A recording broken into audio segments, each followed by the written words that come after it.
terima kasih. Sebenarnya untuk pelaksanaan tilawah itu kan ada 3 jenis kegiatan yang penting atau perlu diperhatikan. Yang pertama sekali adalah fasahah bacaan yang harus memang dikuasai secara benar, kaidah-kaidah tajwid yang harus juga diikuti dengan baik dan benar.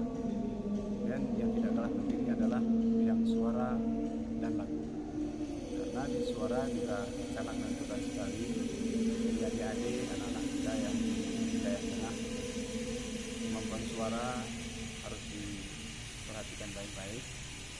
Artinya belajar dengan penguasaan irama dan lagu yang berkembang, yang lagi berjalan saat ini, sehingga penguasaan 3 jenis penilaian itu harus memang benar-benar dikuasai, mulai dari tajwid, fasahah, dan lagu dan suara.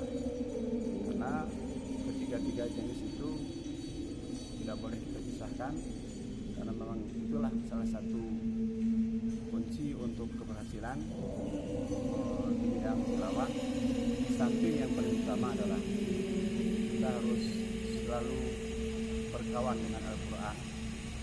Kalau tidak dekat dengan Al-Quran, kita agak sulit kita menerapkan apa yang kita sampaikan tadi.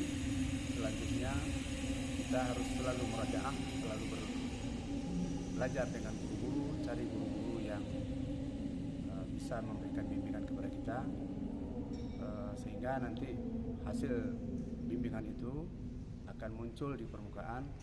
Insya Allah. Yang penting dalam belajar juga harus ada kedisiplinan. Pertama, kedisiplinan waktu. Dalam belajar kita tidak boleh banyak bermalas-malas. Selalu kita harus mengingatkan untuk belajar disiplinlah. Dalam arti kata kita mengikuti kegiatan-kegiatan musabaqah ini, persaingan sangat ketat, semua peserta belajar, sehingga kita pun harus aktif dan giat lebih keras lagi untuk belajar dalam kegiatan, sehingga kesuksesan itu akan kita raih. Artinya usaha dan doa adalah salah satu yang wajib kita laksanakan, kita ikuti. Mudah-mudahan musabaqah ke depan dimanapun berada, dimanapun kegiatan diadakan, akan menjadi hasil yang maksimal kepada para peserta, terutama kepada para peserta yang pemula dan remaja sampai ke tingkat dewasa, sehingga kaidah-kaidah di dalam bacaan Al-Quran harus semuanya diikuti dan dipelajari dengan baik dan benar. Semoga mudah-mudahan usaha dan perjuangan dalam bacaan ini akan mendapatkan hasil yang maksimal, dan hasil itu adalah tercapai berkat usaha, doa, dan keyakinan kita. Semoga dapat berhasil kemudian hari. Terima kasih.